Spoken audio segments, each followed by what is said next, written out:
შენი სურვილია მაგიურ მიმართულებებში გარკვევა იმისთვის, რომ შემდგომში არ მოტყუდე, მაშინ დარჩი ვიდეოს ბოლომდე და მიიღე ინფორმაცია. რელიგიური მიმართულებები, მუსულმანური, ქრისტიანული, სლავური თუნდაც ხო, აი ესეთი მიმართულებები, ესენი გახლავთ დახურული მაგიის პრაქტიკის მიმართულებები. რაც იმას ნიშნავს, რომ აი ამ პრაქტიკების გატარება მოეთხოვება აი ამ რელიგიის წარმომადგენელ პრაქტიკოს, ხო? ძალიან მარტივია იდეაში გასარკვევად, მაგრამ რატომ არის ახლა ეს საყურადღებო, ხო? როდესაც ვაკეთებთ ხოლმე მაგალითად ბუმერანგის დაბრუნებას კონკრეტული ადამიანების მიმართულებით, ან თუნდაც პრაქტიკოსის მიმართულებით, სადაც უკვე ფიგურირებს პრაქტიკოსი, რატომ არის დახურული მაგიის მიმართულებები მეტად საყურადღებო და საშიში, ასე ვთქვათ, იმიტომ რომ რელიგიური ეგრეგორის მფარველობა ეს არის გაცილებით მაღალი დონის და პროცენტულობით რომ გავიანგარიშოთ, სადღაც დაუშვათ 80% რელიგიური ეგრეგორი თავის წარმომადგენელს მფარველობს იმისთვის, რომ იკვებოს შემდგომშიც მისგან ენერგეტიკულად, ხო? და ზოგადად ეს ასე ხდება თითქმის ყველა მიმართულებით, მაგრამ რელიგიური ეგრეგორები, მაგალითად ქრისტიანული რელიგიური ეგრეგორი, ხო? საკმაოდ ძლიერი არის, იმიტომ რომ ძალიან ბევრი მიმდევარი ყავს, ხო? ასევე არის სხვადასხვა რელიგიური მიმართულებები, თუნდაც კათოლიკური მიმართულება, აი ესენი იმიტომ არიან გაცილებით უფრო ძლიერი, იმიტომ რომ რაც უფრო მეტი წევრი ყავს რელიგიურ ეგრეგორს, რაც უფრო მეტი მიმდევარი ყავს, მათი ენერგეტიკით, მათ მიერ წარმოქმნილი ლოცვებით, რომელიც ამ ეგრეგორის სათავისკენ არის მიმართული, აი ამ ყველაფრით ეს ეგრეგორი იკვებება, ძლიერდება და საბოლოო ჯამში წარმოქმნილი არის როგორც კარგად დაცული და კარგად შეკრული რელიგიური მიმდინარეობა. ძალიან ბევრი თქვენგან შეიძლება გაგიკვირდეთ, მაგრამ ქრისტიანული მაგიური მიმართულებაც არსებობს, რომელიც ხატებზე კეთდება, მაგრამ არ არის რეკომენდებული ამ შემთხვევაში ხატებთან სხვა რაღაცეების წარმოქმნა, მაგალითად ორი ერთმანეთის საპირისპირო რელიგიის რუნებიც, ასე ვთქვათ, შემოძვირფასებო, ეს არის უძველესი რელიგია. ქრისტიანობამდე არის წარმოშობილი სხვათა შორის და ეს არის უძლიერესი რელიგია, მასთან თამაში არ შეიძლება. მაგალითად, როდესაც პრაქტიკოსი მუშაობს ხატებით და რუნებით, ხო? აი ეს არის ყოველად გაუმართლებელი, ის არ არის მცოდნე, ის არ არის პრაქტიკოსი, ასევე ხატებთან პარალელურად არაბული მაგიის გამოყენება, ესეც არის ყოველად მიუღებელი, ანუ ამას თავისი წესები აქვს.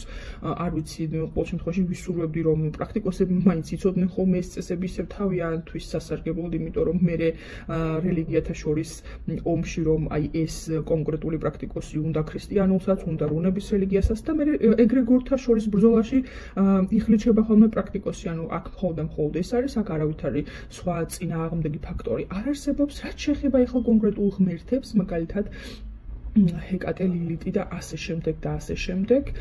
რეალურად რომ განვმარტოთ, ესენი არიან ბერძნული მითოლოგიური პერსონაჟები, როგორც ზევსი და როგორც აფროდიტე და ასე შემდეგ, ხო? აი ესეთი პერსონაჟები არიან ბერძნული მითოლოგიიდან. თუმცა ამასთან ერთად განვმარტავ, რომ მე მაქვს ჰეკატესთან მუშაობის პრაქტიკა და არ არსებობდა კონკრეტული ჩემი სურვილი, რომელიც გამიჟღერებია და მას ჩემთვის არ შეუსრულებია. საკმაოდ ძლიერი არის ენერგეტიკულად ჰეკატე, თუმცა არ არის უზენაესი, როგორც რამოდენიმე პრაქტიკოსი ძალიან მკაფიოდ გამოდის ხოლმე სიტყვით, რომ ჰეკატესთან ვარ და მე ვარ უძლიერესი. ეს ასე არ არის შემოძვირფასებო.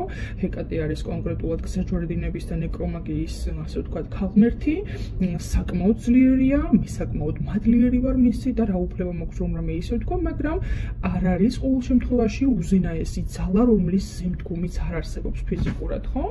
და ასევე ჰეკატესთან მომუშავე პრაქტიკოსი დიდი ალბათობით სხვა ღმერთთან არ უნდა მუშაობდეს, იმიტომ რომ ჰეკატესთვის ეს არის მიუღებელი, ის ყველანაირად ეცდება, რომ ადამიანი მიიღოს მთელი თავისი ენერგეტიკით თავისკენ გადაიქაჩოს და სანაცვლოდ, ასე ვთქვათ, პრაქტიკოსი მიიღებს იმას, რომ მისი ყოველი სურვილი და მისი დამკვეთი სურვილებიც იქნება ასრულებული, ხო? თუმცა შესაძლებლობათა ზღვარი აქაც არსებობს, არის კონკრეტული მიმართულებები, რომელიც არ სრულდება ჰეკატეს მეთაურობით, ხო? არ არის ისე, რომ ყოვლის შემძლე იყოს ქალღმერთი, ნუ არის რაღაც მიმართულებები, რაც სრულდება. ასევე არის ლილიტის შემთხვევაში, ეს ძირითადად ნეკრომაგიის მიმართულებით, ვინც მუშაობენ, ამ პრაქტიკოსების ქალღმერთი არის ხოლმე. მე ზოგადად ძალიან მიყვარს და ძალიან დიდ პატივს ვცემ. თუმცა გარკვეული პერიოდი არის, მე გადავიხადე ჩემი გადასახდელი და გამოვედი მისი მფარველობიდან და შევედი სხვა ეგრეგორის მფარველობაში. აქ არ დავასახელებ ახლა, იმიტომ რომ საჭირო დავთვლი ამ შემთხვევაში. რომელი არის ახლა ჩემთვის ყველაზე ძლიერი მიმართულება მიმართულება, მაგიური მიმართულებებიდან პირდაპირ გეტყვით, რომ ჩემთვის ყველაზე ძლიერი არის ჰეიტის მიმართულება, რაც არ უნდა იყოს, როდესაც მიცვალებული ადამიანის გაცოცხლება შეუძლია თუნდაც ჯგუფური რიტუალის ფონზე, ეგრეგორს ჩემთვის ეს არის უზენაესი. ამისი არაერთი მტკიცებულება არსებობს და მე სხვათა შორის ახლო მომავალში ვგეგმავ განგზავრებას ჰეიტიზე და ვნახოთ ეტაპობრივად მოხდება ამ ყველაფრის ვიდეო მასალებით მოწოდება ხოლმე. ასევე დავძენ იმას ჩემო ძვირფასებო, რომ ტაროს კარტის კითხვას არ სჭირდება სპეციალური სკოლების დამთავრება.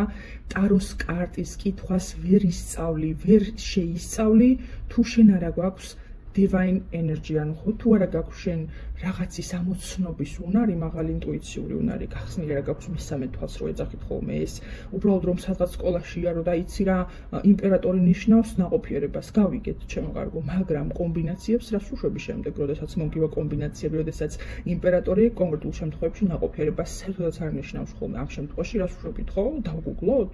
ასე ვთქვათ, კითხვის პროცესში თუ როგორ მოვიქცეთ. ამაზეა საუბარი. აქ ვიღაცა პრაქტიკოსები იძახიან, რომ იცი რა, მხოლოდ ერთადერთი არის სანდო, რომელსაც სკოლა აქვს დამთავრებული. უკაცრავად. ვინ გითხრათ, რომ მაინც და მაინც ვიღაცა კონკრეტული ასევე ჩვეულებრივი ადამიანის მიერ დაფუძნებული სკოლაში არკანების განმარტების შესწავლა ნიშნავს არკანების წაკითხვის ნიჭს. აი ეს არის ასევე დიდი სიცრუე და ჩემთვის აბსოლუტურად მიუღებელია ხოლმე. მე თვითონ დაახლოებით 2 პრაქტიკოს უსმენ ხოლმე გაშლებზე, საჯარო გაშლებზეა საუბარი, რომელიც სრულად რეზონირდება ჩემთან. ასევე არ არის სასურველი ერთდროულად 5, 6 და 7 პრაქტიკოსის მოსმენა. ტაროს გაშლაზე არის საუბარი. თქვენ ამით იგროვებთ ინფორმაციულ ნაგავს ხო, იმიტომ რომ ერთი პრაქტიკოსი სხვას გეუბნებათ, მეორე სხვას გეუბნებათ, თქვენ რაღაცნაირად მიიღებთ ამ ინფორმაციას, ყველაფერს ამუშავებთ, მე აპროგრამებთ საკუთარ თავს, მე ამ მოვლენას იზიდავთ და ნუ მოკლედ მაქსიმუმ 1 ან კაი 2 პრაქტიკოსის მოსმენა არის ოპტიმალური საჯარო გაშლებს, როდესაც ვიხებთ ხო ინდივიდუალურ გაშლაზე, ვისთანაც გული გაგიწევთ, იქ უნდა ჩაეწეროთ რა თქმა უნდა. ვფიქრობ, რომ ძალიან ზოგადად შევეხე ყველა თემატიკას, რაც მნიშვნელოვანი იყო და მინდოდა რომ გამეშალა. ერთმანეთთან დაპირისპირებული რელიგიების თანამშრომლობას, ვინც მოინდომებს მას თავად სუდად წაუვა საქმე, ეს ზემოთაც აღნიშნე და ასე ვთქვათ, იგი ხატები რო არის აქეთ რუნები და შუაში არაბული წარწერები, აი პრაქტიკოს მან ძალიან სუდად აქვს საქმე, იმიტომ რომ საბოლოო ჯამში თავად გაიხლიჩება შუაზე და რაღაცა ძალიან ცუდ პრობლემამდე მივა, ეს არაერთხელ მომხდარა. ასევე ნეკრომაგიური მიმართულება არის საკმაოდ საყურადღებო, როდესაც ჰეკატაზე ვსაუბრობთ, როდესაც ლილითზე ვსაუბრობთ. არის შემთხვევები, როდესაც პრაქტიკოსი, ასე ვთქვათ, ჭკუიდან იშლება ხოლმე, იმდენად ძლიერი არის ენერგეტიკულად ხო ეს სფერო. ხშირი არის ხოლმე შიზოფრენიის განვითარება, რაც იწვევს ჰალუცინაციებს, მე ადამიანს გონია რომ ეს ყველაფერი რეალურად ნახა. აი ამაზე სულ უყვარს ხოლმე მაგალითის მოყვანა მიაროცის საშუალებით, იმიტომ რომ ადამიანი ბოლოს ამტკიცებდა, რომ სასაფლაოზე რაღაც 7 მეტრიან გველებს ესაუბრებოდა და ასე შემდეგ და ასე შემდეგ. ეს არის რა თქმა უნდა ჰალუცინაციების მიმართულება და ზოგადად სასაფლაოს თავისი სპეციფიკა აქვს. ეს კიდე საერთოდ ცალკე თემატიკაა და ერთ ვიდეოში ძალიან თავს შეგაწყენთ, ვფიქრობ და ვისაც გაინტერესებთ სასაფლაოს წესები და ასე შემდეგ. ზოგადად ეხლა აღდგომა მოდის და სასაფლაოზე შესვლა მოგიწევთ და უმეტესობა თქვენგანს წარმოდგენა არ აქვს, როგორ უნდა შეხვიდეთ სასაფლაოზე, როგორ უნდა გამოხვიდეთ ისე რომ წესები არ დაარღვიოთ თქვენ. ძალიან კარგად უნდა იცოდეთ, რომ სასაფლაოზე იქ სადაც თქვენი წინაპრების ქვები დგას, უბრალოდ იქ მათ აღარაფერი ესაქმებათ და იქ არის საერთოდ სხვა სახელმწიფო, ასე ვთქვათ. ნუ თუ დაგაინტერესოთ კომენტარებში დამიწერეთ და მე ამ თემას გავშლი ძალიან ისე უსვლად იმისთვის, რომ ეხლა აღდგომის პერიოდზე თავი დაიცვათ და რაღაცა მავნე ენერგიები არ წამოიყვანოთ სახში იქედან. დანარჩენი თუ რაიმე კითხვა გაქვთ ჩემო კარგებო, მე ძალიან დიდი სიამოვნებით გიპასუხებთ. ვფიქრობ, რომ საკმარისი ცოდნა მაქვს ნამდვილად იმისთვის, რომ დავინახო სწორი და არასწორი, დაგანახოთ სწორი და არასწორი, იმისთვის, რომ თავად იყოთ უსაფრთხოდ, გაფრთხილდეთ შემდგომში, არ მიხვიდეთ ფინანსურ ზარალამდე და ასე შემდეგ და ასე შემდეგ. ხო, აბა დროებით შემდეგ ძალიან საინტერესო ვიდეომდე.